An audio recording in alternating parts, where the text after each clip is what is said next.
Okay, I think we're on and we're going. Okay, good. Well, as you may or may not be able to see, there's a cloudy, dark winter day behind me. They're expecting a foot of snow tonight, so we will see. So today we're going to kind of talk about, we were talking in the past about prospective band members or bandmates. So today we're going to talk about the necessary ingredient to the next step of a successful band experience. And it's not to say that every band is going to make it and go all the way to stardom, fame, and fortune, but to reach your fullest potential, there's some things that have to be done.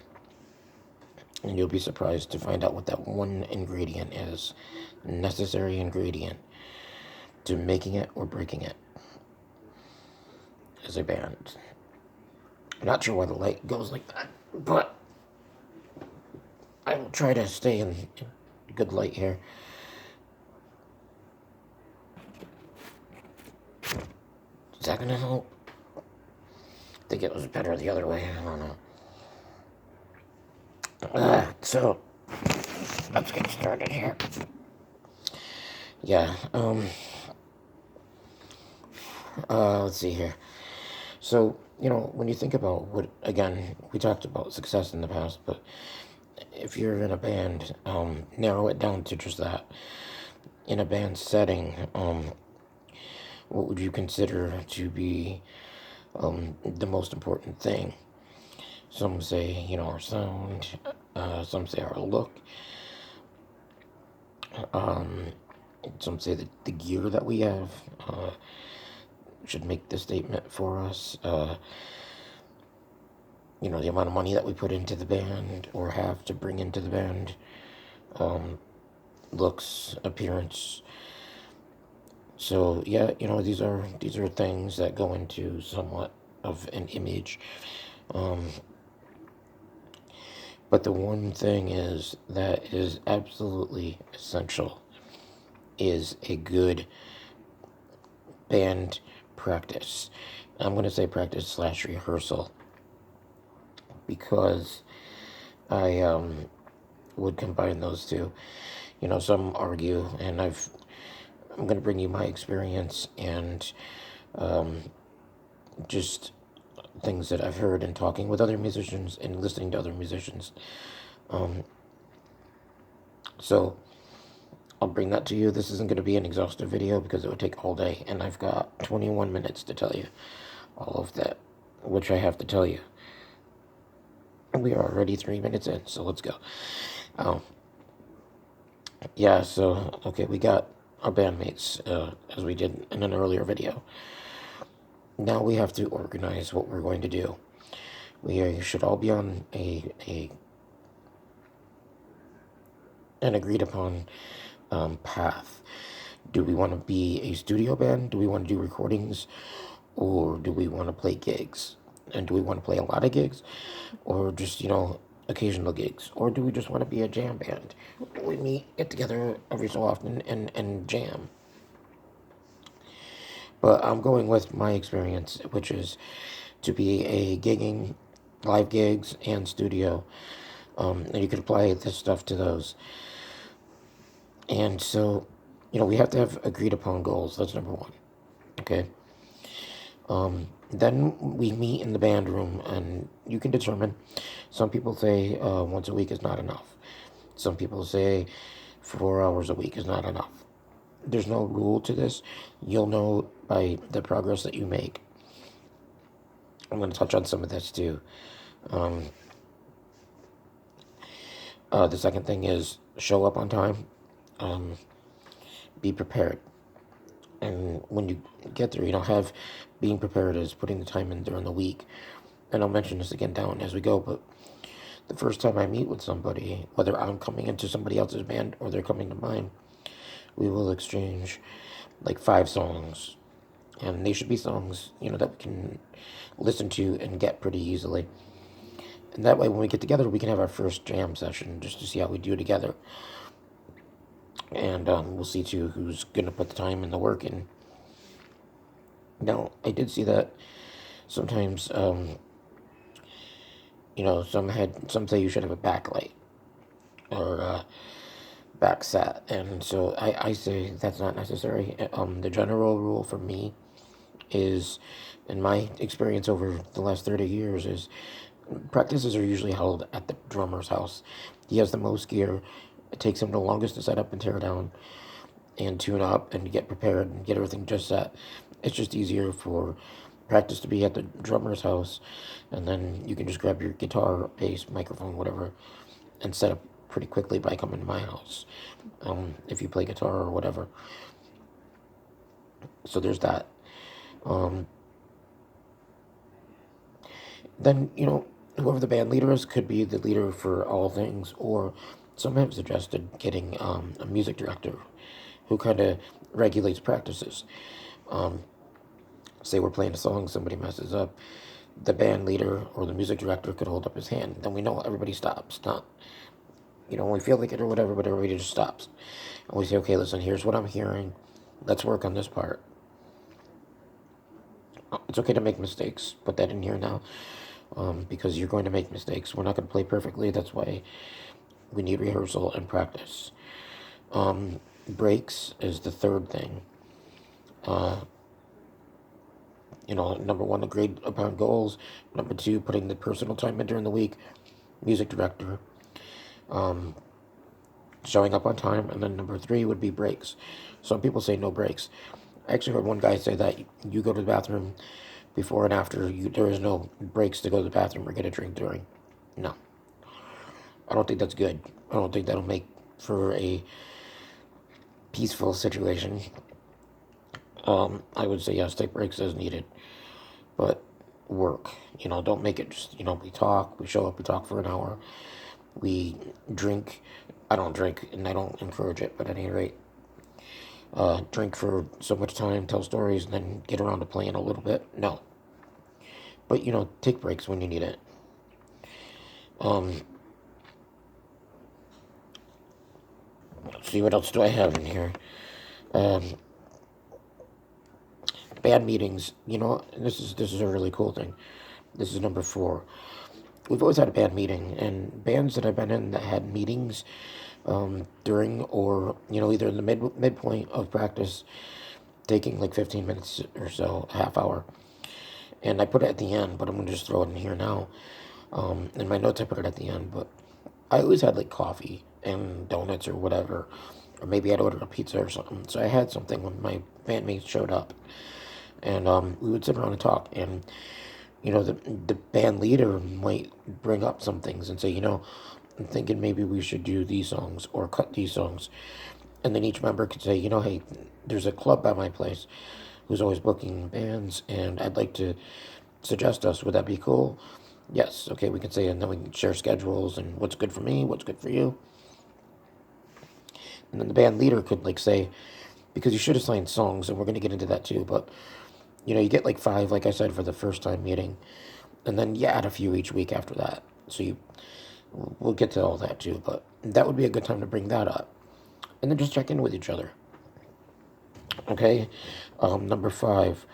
That brings us to number 5. You become like a family, a second family as a band. Check in with each other, see how you're doing. Make sure everybody's doing okay. We're happy. We're in good spirits. We're on board with this whole thing. We're having a good time in the band, but we're enjoying the work in the process. Lift each other up. Don't make fun of each other in the band room when somebody makes a mistake or has a hard time grasping a riff. Work together. Encourage each other. Support each other. Then there's number 6 here on my list. I think I got like 9.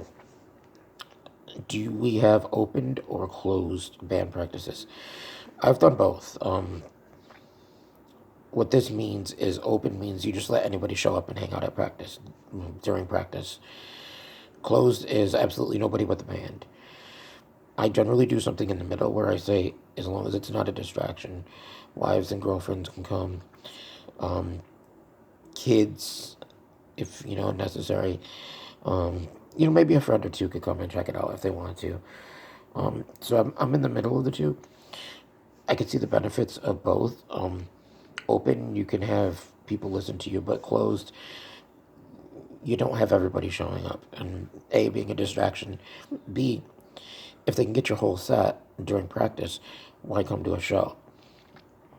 So not inviting too many outside people is a good thing, because let them come and see your shows and pay to see you and support you that way. So there is that. What is what do we practice then? Okay, so this is where I said I would touch on it later. This is number, what are we on, 7? Yes. What to practice? Well, for the first, if you're a cover band, I'll give you both sides, cover and original. If you're a cover band, get some covers that you can agree on, or that are easily picked up, that you're going to put into your set list, and then for the first time you just jam through those. And then when you get together the next time, when you leave that first session, add a few songs. So when you get together the next time, maybe you have 8 songs to go over. And then you play the old stuff. That builds confidence because you know it and you can get through it pretty good. You feel good. Then you tackle the new and you work through the parts as a band. You should be putting the time in so you know your part solid when you get to practice. And then when you get there, the band works together as a band, as a unit, to play the song together and work out any bugs with that. So then each week you add a couple new ones. For originals, what I did was, because I had to hire a singer quickly in 2009, I had studio time booked, and I had a female co-lead vocalist that had to take a really once-in-a-lifetime gig. So I had 2 weeks to find another one to take her place, and I did. But I ran an ad quick in Craigslist, found a singer. I sent her quickly the tracks that we're going to do, what they sound like, and the lyrics. So we had one band practice before the studio, and she learned the parts at home and did good, and I married her. Okay, so that's what to practice. What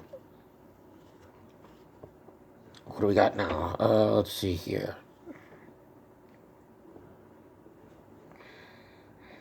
Oh, yeah. Last couple points here. It is good to bring something, and I say each person should, but you can do it as a band also. It's not a bad idea to do it as a band. But record your practices. I record whenever I'm jamming and thinking about a new riff or something, because you can listen to your playing and the band's playing and go back through it and just say, maybe I need to touch this up or touch that up. Or maybe we should do this different, or this really doesn't work for us. Maybe we should cut it and put this in its place. Whatever, but you can listen to yourself and see how other people are going to hear you. And then the last thing is odds and ends. I just threw that in there. Like I said, I have snacks for my bands when they come to practice. We talked a little bit about at the beginning, what do you think makes a successful band? And we talked about, good, we're still doing good on time here. Yeah.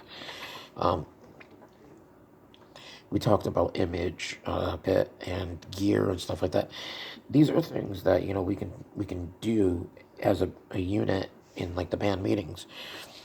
By coming together, we have people that are like us. Obviously, if we're playing in the same band, we're going to be like-minded as far as genre, music, and whatever.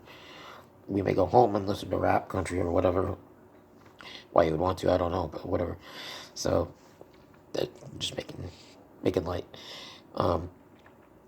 But seriously, like, so image, is image going to be something? The band like Kiss, for an example, because they're easy. They come quickly to most people.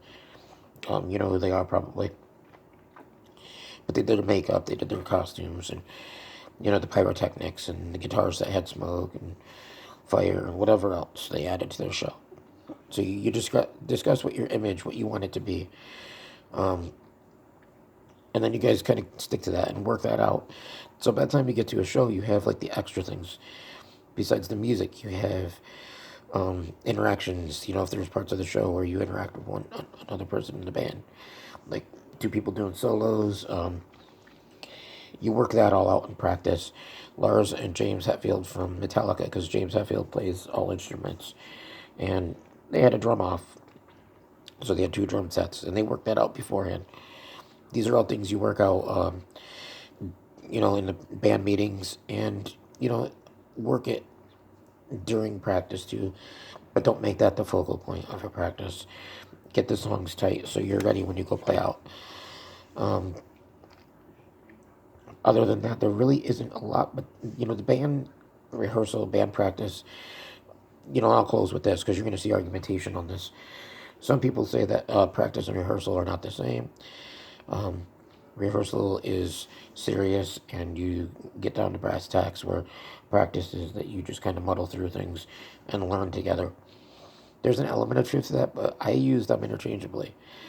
Um, but I would even, if you have to go that route, I would say, practice would be personal time between practices and shows that you put in working on your instrument. And then rehearsal would be for the whole band to rehearse your gig, um, complete with the image and the extra things that you're going to do on stage, antics and whatever, along with the music.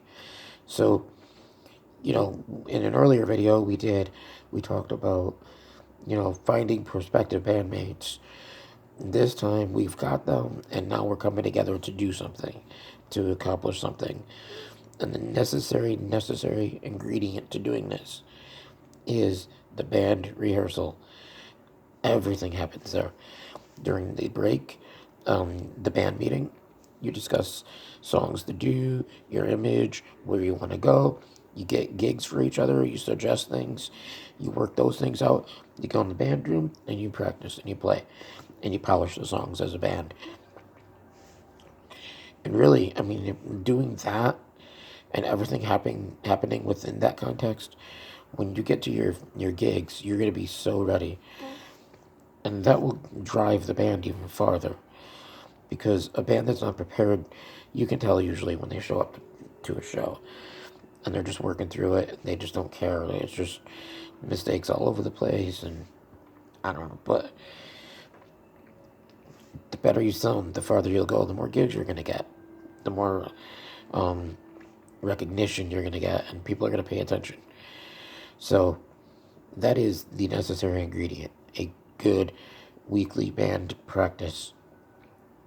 Whether you do 1, 2 hours, 4 hours, 6 hours, whatever you want to do, you work it out for everybody's schedule that works best for them. But use the time extremely wisely. Get your songs down. That's number one, is a good, tight set. Depending how long you're going to play. I played in bands where we were the only band for the night. And we'd play three 45 to 50-minute sets with 10-minute breaks in between. So we were the band for the night. Other times I've played sets that were 15 minutes, which I didn't really like because it takes me more than that to put my drums up. I tried to do it quickly, but when you got gear, the drums are the biggest thing. So I need a good 20 minutes to a half hour. And even if it's backstage starting to set things up, I've done that too. But yeah, your necessary ingredient is definitely your rehearsal. So if you like this video, if you got anything out of it, please leave a comment below. Let me know what you think about this and add anything to my list. I think I have, 10 things on it. Add, what's your experience? What's worked for you? What didn't work for you? What would you recommend that we could add to this list or take away from it? And then subscribe if you haven't yet. Help me grow my audience. And, excuse me, then we'll be able to get doing some live streams. And I got some really cool ideas for down the road. But I want to get this thing moving first, and we're just in our earlier stages here, gathering. We're gathering snow for a snowball, for a snowman. But it's like that, So help me out. Share any videos that you get a lot from. Playthroughs, any playthroughs you want, let me know. I'll be happy to give them an attempt and do them for you. Topics, I'm always looking for cool topics related to music, disability, life as a musician, but with faith, being faithful, um, and being disabled or whatever you want, anything related to music as it applies to all of those. And just leave comments. We'll interact. I'll interact with you personally. And God willing, we'll be back next week. I'll see you, or we'll be back Saturday, actually. We got one more this week. So I'll see you Saturday. God bless you guys. If you have a topic or anything, let me know right away. Like I said, share the videos, subscribe, click the bell so you know when I put something new on. And catch you next time. God bless.